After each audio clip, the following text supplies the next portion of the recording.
গত এপিসোডের শেষে আমরা এক ভয়াবহ মুহূর্তে ছিলাম, যেখানে সদ্য গ্র্যাজুয়েট হওয়া কেডেটদের উৎসবের মাঝেই হঠাৎ করে আবির্ভূত হয় কোলাসাল টাইটান এবং আবারও ভেঙে দেয় মানবজাতির সুরক্ষার প্রাচীর ওয়াল রোজ। এপিসোড 4 ঠিক সেই চরম উত্তেজনাপূর্ণ মুহূর্ত থেকে শুরু হয়, যেখানে স্বপ্ন আর বাস্তবতার পার্থক্য ঘুঁচে যায় এবং নতুন সৈনিকরা তাদের জীবনের প্রথম এবং সবচেয়ে ভয়ঙ্কর যুদ্ধের মুখোমুখি হয়। বিশৃঙ্খল পরিস্থিতি এবং প্রথম যুদ্ধ। কোলাসাল টাইটানের আক্রমণে প্রাচীরের ওপর থাকা কাননগুলো ধ্বংস হয়ে যায়। এরেন সঙ্গে সঙ্গে নিজে আক্রমণ করার জন্য এগিয়ে যায়, কিন্তু টাইটানটি হঠাৎ বাষ্প ছেড়ে অদৃশ্য হয়ে যায়, ঠিক আগেরবারের মতোই। কিন্তু ততক্ষণে যা ক্ষতি হওয়ার হয়ে গেছে। প্রাচীরের ভাঙা অংশ দিয়ে টাইটানরা দলে দলে ট্রাস্ট ডিস্ট্রিক্টে প্রবেশ করতে শুরু করে।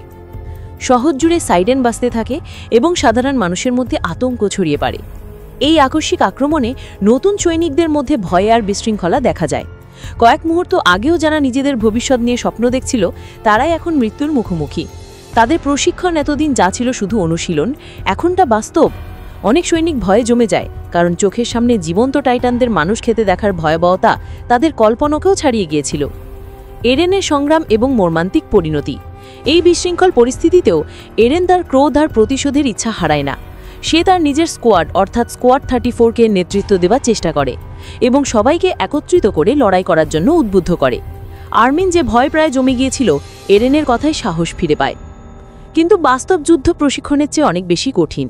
এরেনের স্কোয়াড শহরের ভেতরে অগ্রসর হওয়ার সময় একটি অ্যাবনর্মাল অর্থাৎ অস্বাভাবিক টাইটান হঠাৎ লাফিয়ে এসে তাদের দলের সদস্য থমাস ওয়াগনারকে ধরে ফেলে এবং নৃশংসভাবে খেয়ে ফেলে। এই দৃশ্য দেখে এরেন তার ক্রোধের উপর নিয়ন্ত্রণ হারিয়ে ফেলে। সে তার দলের বাকিদের কথা ভুলে গিয়ে একাই সেই টাইটানকে আক্রমণ করতে ছুটে যায়। এই হঠকারী সিদ্ধান্তের ফল হয় মারাত্মক। এরেন টাইটানটির দিকে এগোতে গিয়ে অন্য একটি টাইটানের আক্রমণে তার একটি পা হারায়। মাটিতে পড়ে যাওয়ার পর সে দেখে যে আর্মিনকে আরেকটি টাইটান প্রায় খেয়ে ফেলছিল। বন্ধুকে বাঁচাতে এরেন তার শেষ শক্তি দিয়ে আর্মিনকে টাইটানের মুখ থেকে বের করে আনে, কিন্তু এর বদলে টাইটানটি এরেনকেই গিলে ফেলে।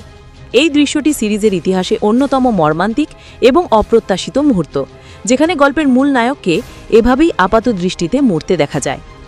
প্লট টুইস্ট এবং ক্লাইম্যাক্স। এই এপিসোডের সবচেয়ে বড় ক্লাইম্যাক্স হলো এরেনের মৃত্যু।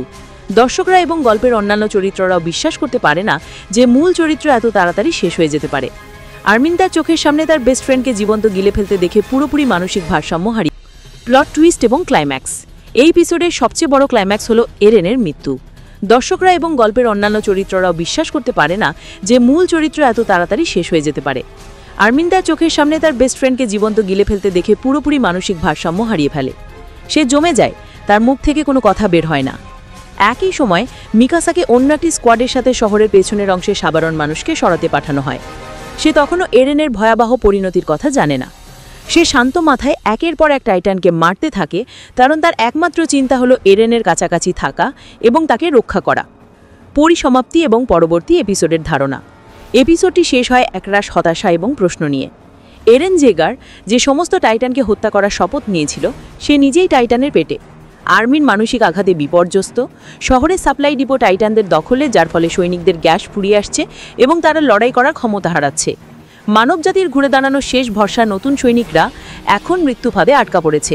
এই হতাশাজনক পরিস্থিতি থেকে মানবজাতিকে ঘুরে দাঁড়াতে পারবে?